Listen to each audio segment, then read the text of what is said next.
Hello, this is going to be my fourth vlog, I believe. I'm going to try to do one of these every week. They may not always be very interesting, but I figure when I'm doing recordings for my reviews, I should probably just do a vlog on top of it. I'll do extras if anything particularly interesting happens to me. This one's probably going to be kind of short, not too much has been going on since like 5 days ago.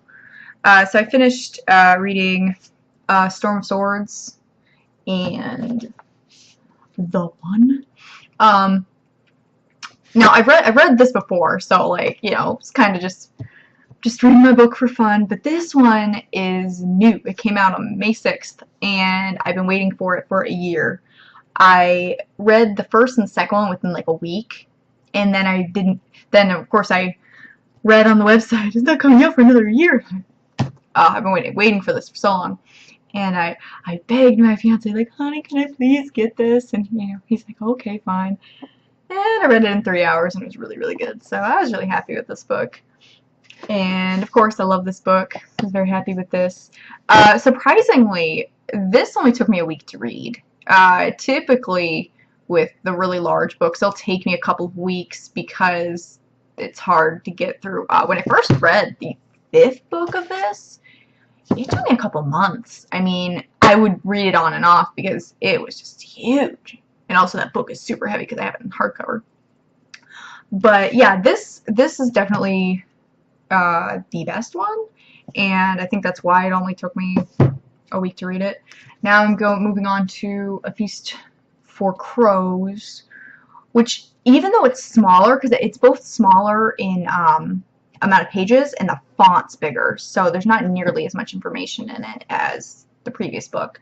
But this is probably going to take me a little bit longer because it's not as interesting as the 3rd book or even the 5th book. The 5th book actually has more interesting information, mostly because A Feast for Crows goes over a lot of characters in King's Landing who I really don't care about that much. And it's good information, it just takes forever. But you get Arya and all her shenanigans going on, so that's a good saving grace about this book. But I'll give you guys more information about that when I actually finish it, hopefully by next week or week after that. So I guess as one of my updates for the honeymoon, I said I was going to be probably posting videos about things you should and shouldn't do for Disney World. And this is just a small thing, but we made a reservation at Ohana, and it's only, you know, 7 weeks away, I think, when we made the reservation, and you can make reservations up to 6 months in advance or something like that. And so the only time available was 9:45 p.m., and that was 15 minutes before close. And even though, you know, you can get seated and stuff, and they stay open once you've been seated, I wasn't really too happy about that. Not that, you know, because I can eat later and that's fine, but there have been reviews about Ohana's where people felt really rushed to finish their meals. And I imagine this is probably during the slower times of the year when there aren't that many people in there. And so people are, you know, trying to rush to get home and they want you to leave.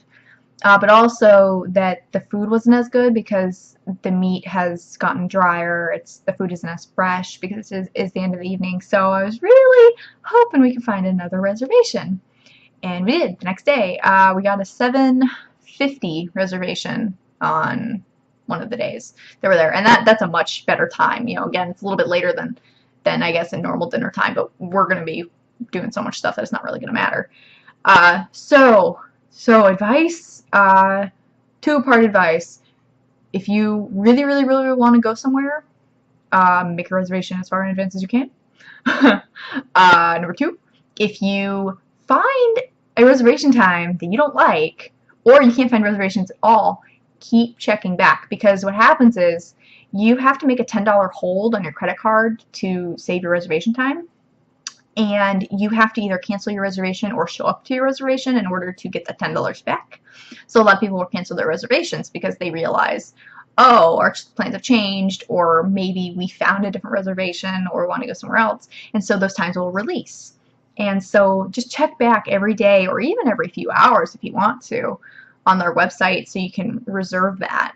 So you can usually find a better time suited to you.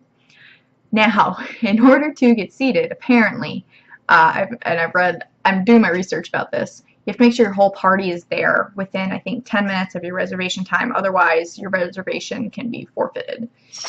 And I heard that can be a real big problem with big families, or if, like, you know, your kids have to go to the bathroom or they run away, you know, you got to make sure that they're there. It's just going to be me and my fiance, so that's not going to be an issue. But if you've got a family, make sure everybody is gathered, and I would definitely recommend getting there early. We're going to try to get there at least an hour early. There's shops around, and there's a bar near there, so, you know, I'm sure we can figure out something else to do in the meantime.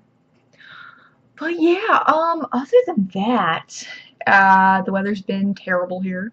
Well, at least yesterday. The weather's been actually fairly okay, but we had tornado warnings yesterday. There were funnel clouds sighted near us. That was not fun. And it rained like crazy. It's thundering right now. We don't have any tornado warnings, though, so that's good. So yeah, great living in the Midwest, you know. Those tornadoes, they're awesome. Yay! So yeah, I guess that's all that's really going on this week. I haven't done too much with my wedding or the honeymoon other than making a reservation. And yeah, so I will update you guys again next week, and hopefully I'll have at least a review for you next week, if not a couple more. And I'll see you later. Bye!